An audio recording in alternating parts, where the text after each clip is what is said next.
Bom, é muito provável que você venha acompanhando aí o caso da Igreja Batista da Lagoinha, onde envolve especificamente André Valadão e Ana Paula Valadão. Depois daquele problema que o pastor André Valadão teve com o cunhado, onde envolveu aí o nome da Igreja Batista da Lagoinha, a marca Lagoinha, me parece que a Ana Paula Valadão acabou tomando as dores, e como ela ainda tem uma voz bastante forte, potente aí no meio gospel, ela não está perdendo as oportunidades, e está batendo firme aí. E é claro que a maioria das indiretas acaba caindo aí no colo de André Valadão.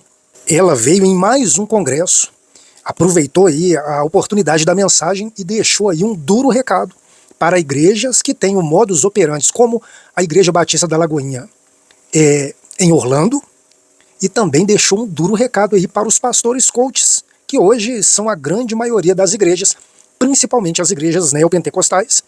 Eu vou trazer esse vídeo para você agora. Antes, eu quero pedir para você, se você ainda não é inscrito em nosso canal, que você se inscreva, ative aí o sininho, coloque para receber todas as nossas notificações e bora lá pro vídeo, vamos lá.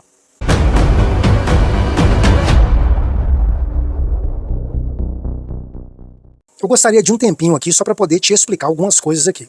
Vamos lá.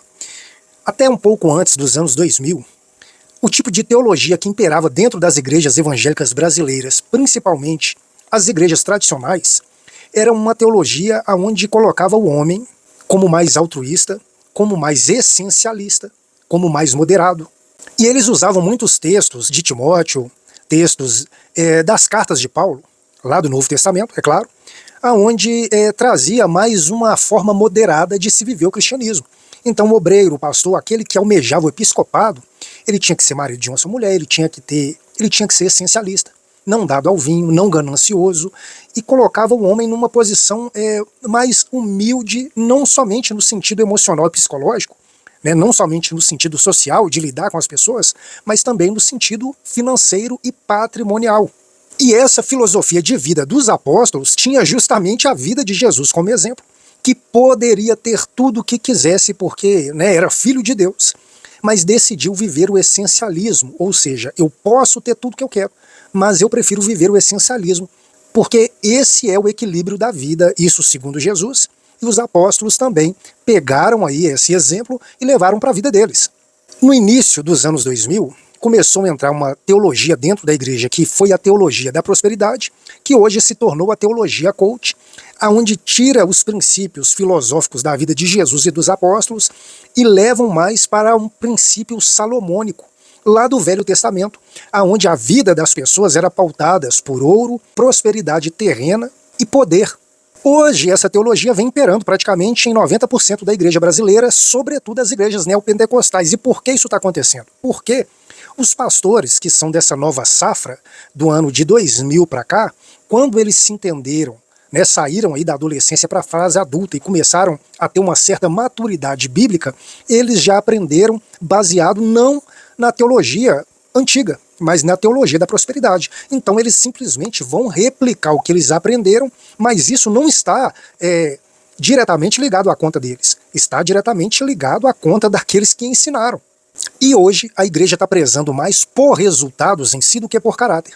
Então hoje, na visão da liderança evangélica brasileira, não todos, eu estou dizendo aqui uma grande parte, os seus resultados vão mostrar se Deus está sendo com você ou não, independente do seu caráter. Se você enche a igreja, se você traz aí um resultado financeiro considerável para a igreja, se você tem uma boa oratória, se você tem um bom poder de persuasão, de influência, de network, você vai ser considerado um homem de Deus ou um homem que está tendo um resultado satisfatório, ou seja, você é um homem abençoado.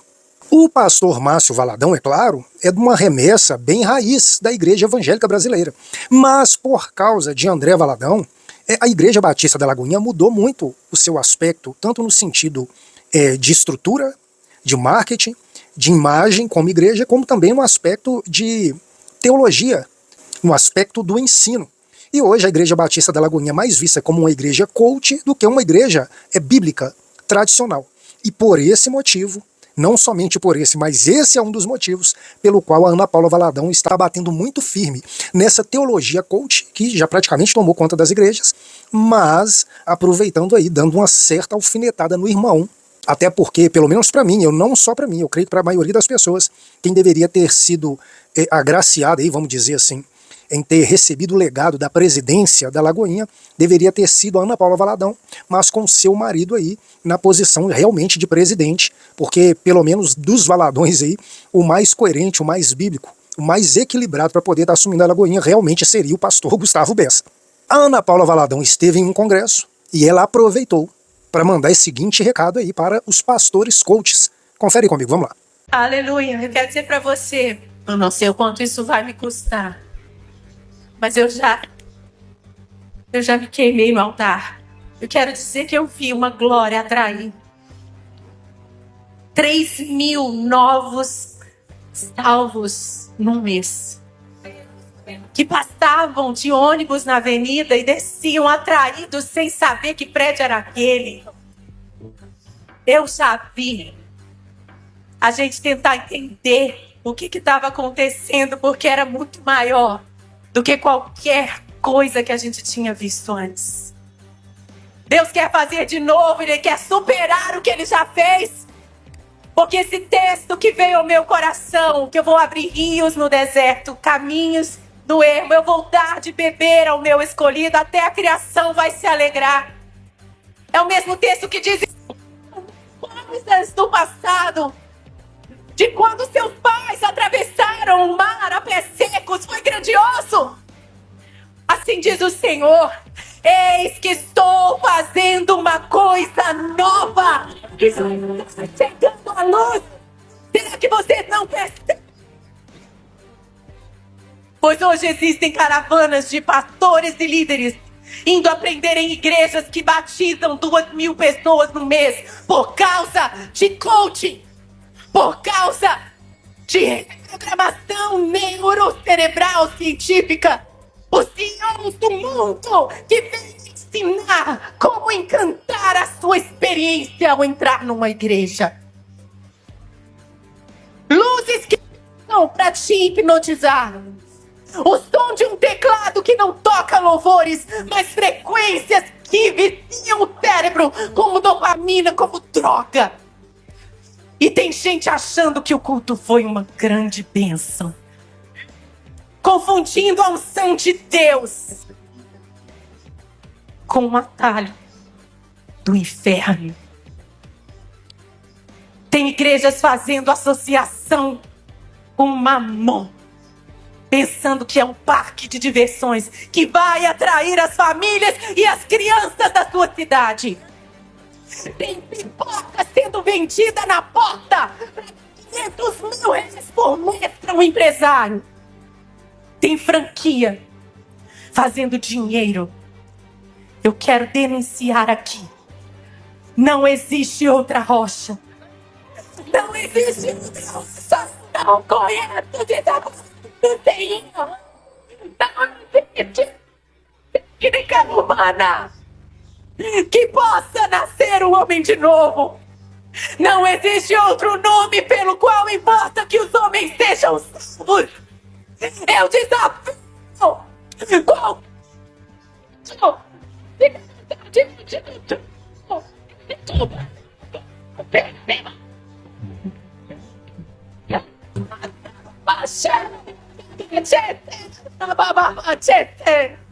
mas está chegando um dia, diz o Senhor.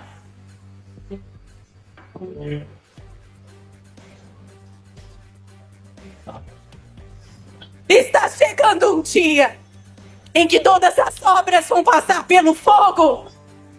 Quando Ele mesmo estiver na sua eira limpando a colheita e separando o joio do trigo. Aquele que não passa pelo fogo ser queimado. E os que forem os autores destas obras, apenas terrenas, aplaudidas, financiadas aqui na terra. Fala pro teu irmão: cuidado, hein, porque vai ter gente lá na eternidade cheirando a defumado. Paulo disse assim que vai até passar pela porta, mas como alguém que foi assado pelo fogo. Se você só senta numa mesa em que você é o menor porque você quer ganhar alguma coisa com as pessoas com quem você convive, isso não é evangelho. Isso não é discipulado.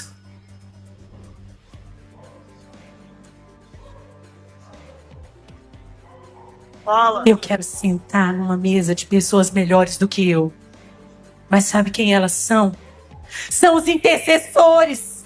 São os profetas. São aqueles que moram moram em comunidades pobres, mas que veem os morros acenderem, os gritos. Ó.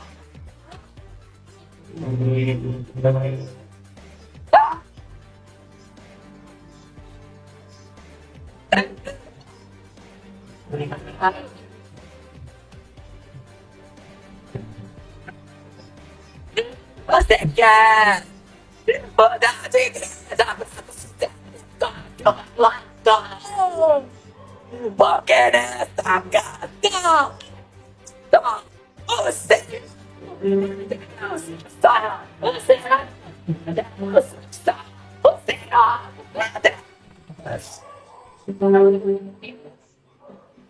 Ele vai fazer chorar águas tão abundantes. Porque o homem faz praia. O homem faz rio. Lago. Rio não. O homem faz lago para batizar pessoas. Mas as águas vivas que se movimentam das profundezas e que não tem fim. Estão chegando esses dias em que nada vai competir com a glória de Deus. Pastora Ana Paula, obrigado. Nós te abençoamos, minha filha. Nós temos tanto... o pastor Gustavo, querido. Temos tanta gratidão por vocês, honra por vocês, pastor Gustavo, que a gente até corre o risco de deixar a nossa afetividade falar mais alto. Mas nós te abençoamos, nós declaramos em nome de Jesus, nós te abençoamos, para que os novos segredos de Deus, separados para esse tempo, comecem a se descortinar para você. Que o Senhor te ensine como fazer as mesmas coisas pela primeira vez. Que o Senhor te ensine a aumentar, a entrar nas novas medidas que Ele está estabelecendo. Que o Senhor te ensine a subir. Que ainda você tira de um lugar que você não sabia que tinha lenha para Ele queimar e poder estabelecer a porção da sua glória para esse tempo. Pastora Ana Paula, pastor Gustavo, nós abençoamos vocês como escola sacerdotal, como família, como ministério, como casa. Que o Senhor visite os filhos, que o Senhor visite as sementes que estão dentro dos filhos. E assim como você é uma semente que glorifica a obra do teu Pai, que os teus filhos da mesma maneira sejam também um testemunho tal qual. Que Deus abençoe a sua vida. Eu tenho uma máxima comigo e é a seguinte: se você se converteu depois dos anos 2000, a probabilidade de você ter se convertido por um evangelho totalmente deturpado e mentiroso é muito grande. E isso não é de um todo culpa sua. O que as pessoas precisam entender é o seguinte: Bíblia e evangelho. Nem tudo que está na Bíblia é evangelho. O evangelho, ele começa a partir da cruz, da crucificação e da ressurreição de Cristo. E a base do evangelho é justamente a filosofia de vida que Jesus levava, e foi essa que os apóstolos também levaram. Quando você sai dessa filosofia e passa a buscar uma filosofia de vida onde a base é salomônica, a base é patriarcal, a base é no Velho Testamento, muito embora seja bíblico, mas não é evangelho. Então isso é certo ou errado? Eu não vou querer entrar nesse mérito. A linha é muito tênue, é muito fina, e cabe entender propósitos. Qual é o seu propósito? Qual é o seu plano? Qual é a motivação que está te levando a ter certas coisas, para entender se aquilo é viável e é sábio para você. E hoje, praticamente, as igrejas tiraram o evangelho dos altares e colocaram uma mensagem mais baseada na sabedoria salomônica e estão disseminando essa mensagem nas igrejas. O que você precisa entender é que um lugar para ser chamado de igreja, além de tudo, ele tem que disseminar o ensinamento de Cristo. Quando você tira Cristo do centro de uma igreja, quando você tira a mensagem do evangelho de dentro da igreja, mesmo que você está trazendo uma mensagem bíblica, que no caso dessa mensagem aí, da teoria da prosperidade, a teologia coach, ela é uma mensagem bíblica, mas não cristocêntrica, aquele lugar já não é mais uma igreja. Mas também não deixa de ser um lugar que venha trazer bons ensinamentos. É isso que você precisa entender. A igreja não pode ser chamada mais de igreja, mas é um bom lugar aonde você possa estar? Pode ser que sim. Então o que você precisa entender que esse ensinamento que está vindo para dentro das igrejas hoje, aonde tiraram a cruz, tiraram Cristo, tiraram a mensagem do evangelho, ela pode estar sendo também disseminada, como está sendo disseminada, em vários outros prédios que não são chamados de igreja, não tem pastores liderando, mas tem homens visando o desenvolvimento pessoal das pessoas, visando o desenvolvimento financeiro das pessoas, querendo as pessoas bem em todas as áreas, com uma boa e uma bela mensagem aonde as pessoas vão, saem de lá, entre aspas, satisfeitas com aquilo que elas se propuseram a buscar, mas nós não podemos chamar aquele lugar de igreja. Então, para fechar aqui, que esse assunto é muito extenso, se você hoje está frequentando um lugar aonde substituíram a mensagem do evangelho, da cruz, uma mensagem cristocêntrica, por uma mensagem da teologia coach, você está indo em bom lugar. Eu só quero que você entenda que esse lugar já não pode mais ser chamado de igreja. E o que nós estamos vendo, essa aí é uma birra, uma briga que está tendo a Ana Paula Valadão, porque os coaches estão trazendo o conhecimento, estão trazendo aí a forma deles operarem dentro dos prédios, das lojas, onde eles alugam para poder dar aí as suas imersões, fazer as suas palestras, eles estão trazendo para dentro da igreja e acabam embolando o meio de campo. Só vale ressaltar aqui que a Igreja Batista da Lagoinha foi pioneira em trazer cultos de empresários para dentro aí do espaço da igreja. Eu me lembro que na Igreja Batista da Lagoinha, há mais de 15 anos atrás, se eu não me engano, ou há mais de 10 anos atrás, sempre haviam cultos de empresários que tinham mais ou menos esse modelo de teologia coach. Não era na nave principal da igreja, mas era em um auditório que ficava dentro praticamente da igreja. E é claro, aos poucos isso vai se modernizando, vai se alastrando, até migrar para dentro da nave da igreja. É como se você fizesse uma célula dentro do seu quarto, a célula enchesse, as pessoas não coubessem mais dentro do seu quarto e você passasse para a sala. Então a gente tem que entender que a igreja tradicional, ela foi a principal contribuinte para que esse evangelho aí, que a Ana Paula Valadão está brigando muito, que está tendo dentro da igreja, a igreja raiz, é a principal causa desse evangelho estar aí dentro hoje.